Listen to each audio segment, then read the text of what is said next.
Hey guys, welcome to my YouTube channel, Amanda Bakes. So I'm starting this YouTube channel just because I've been baking a lot recently, and I thought it'd be fun to kind of show you how to bake the things I'm baking and, you know, have you there while I do it, I guess. So today we're making apple turnovers. Let's get started.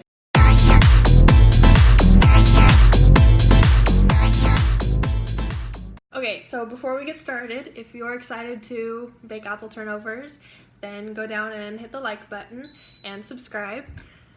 So first, we need to preheat the oven. So go preheat the oven to 400 degrees Fahrenheit. And then you'll want to line a cookie sheet with parchment paper.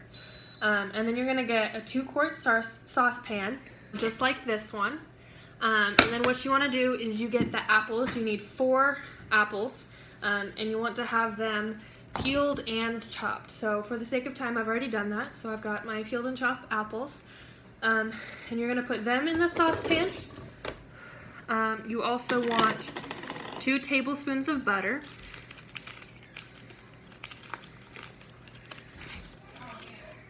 And put that in the saucepan too. And then you want half a cup of brown sugar. Okay, so we're gonna get half a cup of packed brown sugar, and packed just means that you make sure it's squished together so you get just enough. And you'll put that in the saucepan too. And then 1 teaspoon of ground cinnamon. So I have the ground cinnamon right here. Just gonna get 1 teaspoon. So this is a half teaspoon measurement, so I'm gonna put 2 of these in there.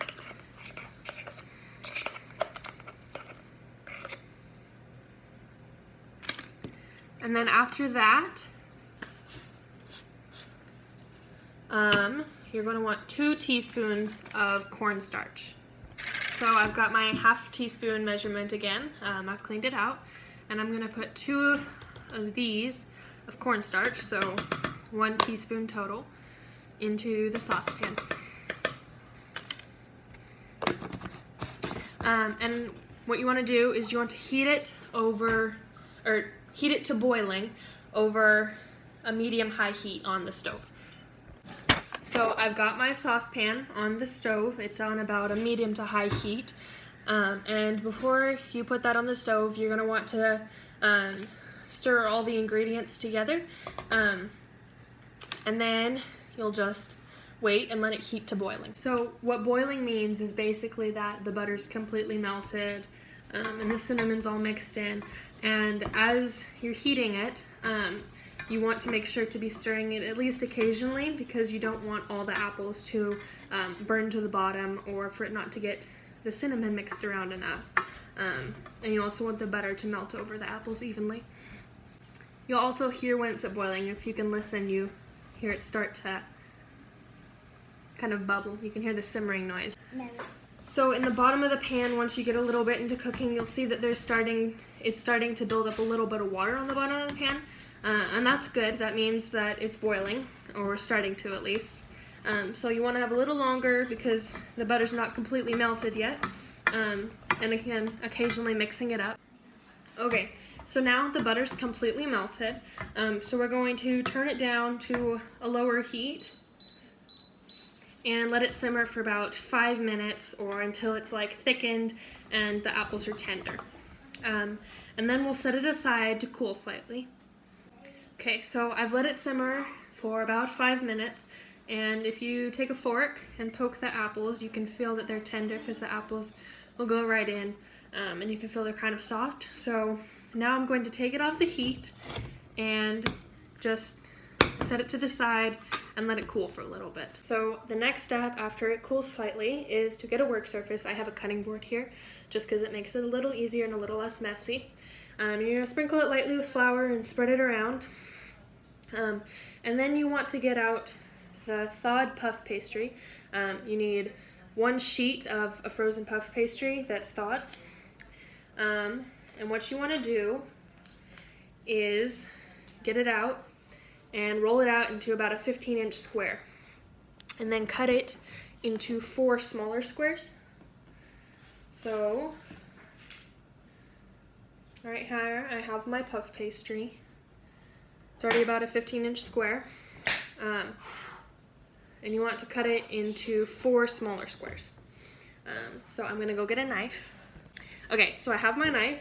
So I'm just gonna cut it right down the middle, horizontally, and the middle vertically.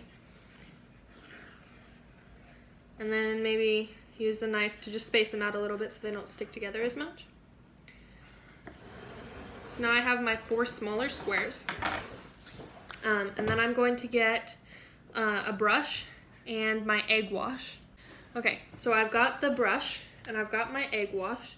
The egg wash is just 1 egg and a teaspoon of water beaten together. So I'm going to dip the brush in the egg wash and just brush it over the surface of the puff pastry. All 4 squares.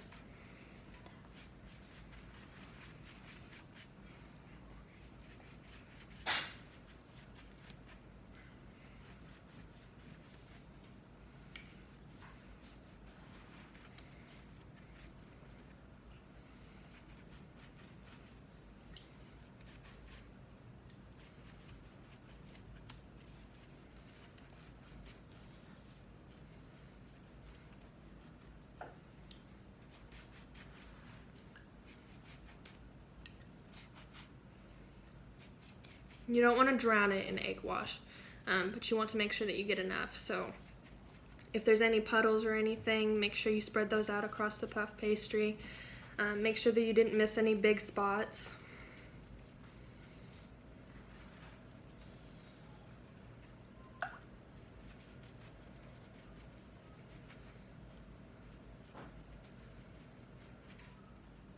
Okay, so there we have the puff pastries brushed with the egg wash.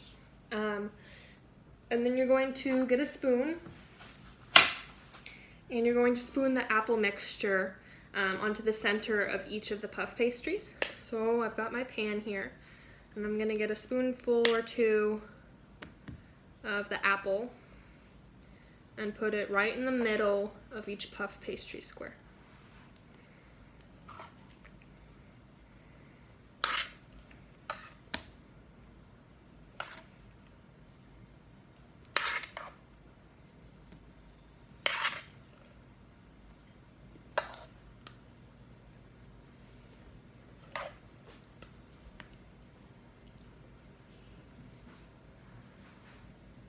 And then just push it all to the middle so there's nothing sticking out the edges.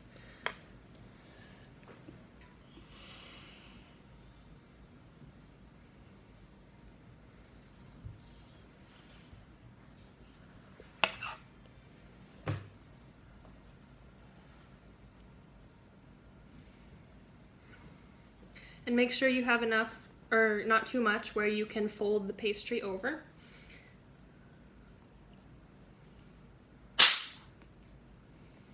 So here I have the puff pastries with the apple in the center of the each. And I'm going to fold each of them in half diagonally to form a triangle. And make sure and keep the apple inside each one. And then I'm going to press the edges together to seal it.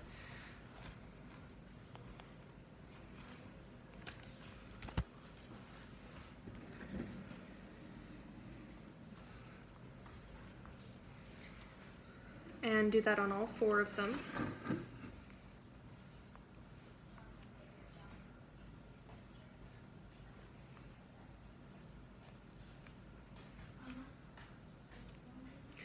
And then that's 2 of them. Here's the 3rd one.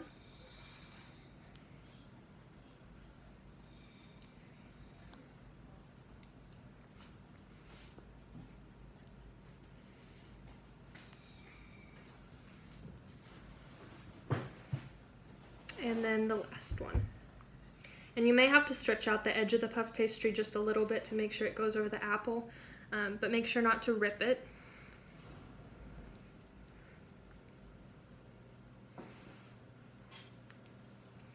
And it might be a little messy, but that's okay. And then you'll want to get a fork. Okay, so now I have the fork, and I'm going to just press it on the corner of each at the very edge, so that you'll get that kind of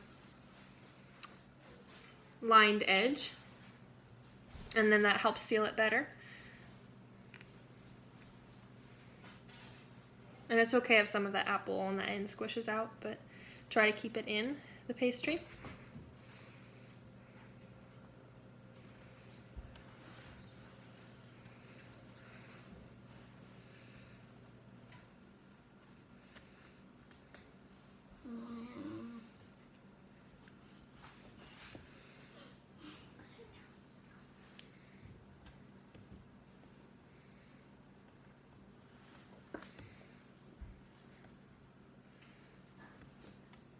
And again, you may have to adjust how far the pastry is, stretch it out a little so you can cover the ends, and then push it down with the fork. Straighten it out just a little bit. And again, make sure there's no holes caused by the fork, or that it rips the edges.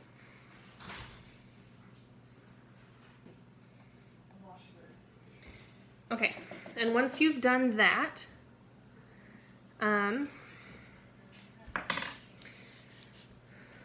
you get a sharp knife and cut a few vents into each turnover. So I have my knife here, and I'll just cut a vent in the top, 2 or 3, in the middle. So just like a slight slit, no big holes or anything.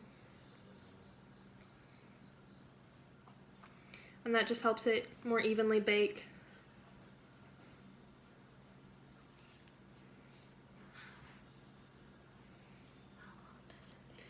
And then, once you do that, you want to bake it for 25 to 30 minutes or until golden.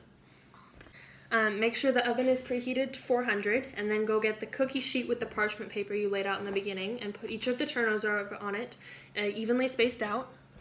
Okay, so you'll just very carefully lift up each turnover, and you can use a knife to push up the edge to make it easier to get a hold of.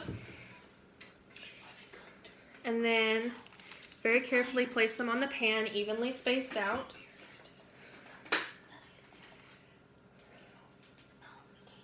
And then you'll put them in the oven for 25 to 30 minutes. So now you've got your turnovers on the pan, and you'll want to go to the oven, preheated to 400. Very carefully place them in. And I'm gonna go ahead and put it for about 27 minutes, and then I'll check it then, and if I need, I'll put it in for another 3 or so. So,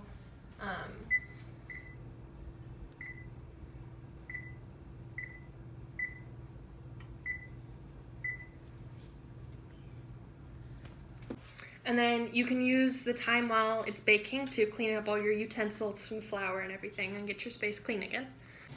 Okay, so checking in on the apple turnovers, they're looking amazing, going along well. There's about 13 minutes left, and they're already smelling heavenly. So, okay, so the buzzer just went off, that means they're done, and they're looking wonderful. They're slightly darker around the edges and crisp, and if you put the toothpick in, it comes out almost clean, and they're very well cooked. So now we're going to take them out and put them on the table. Okay, so these are looking beautiful. They're very well cooked, and they're golden and darker around the edges, so this is perfect. So now you want to let them cool slightly on the rack before you cut into them or start eating them. Okay, so now I've taken it out of the oven, and they've cooled for a little bit, and I've got one off of the sheet, and cut it in half, and the crust is very flaky. It's perfect. So now I've got my wonderful sister Ava here. She's going to be my taste tester. So I'm going to put this half back on the rack. Ava, why don't you try it? Tell me what you think. I'm going to go ahead and move this a little bit over there. Hot. It's really hot, but it's delicious. Okay guys, thank you so much for watching. I hope you enjoyed this video and that your turnovers turned out really good if you did decide to make them. So thank you so much for watching. Please go down and like and subscribe. And this recipe was from Betty Crocker, so I'm going to link that in the description below. And also my social media for Amanda Bakes will be in my description below as well. Thank you, Ava, for being my taste tester. So I'll see you next week, guys.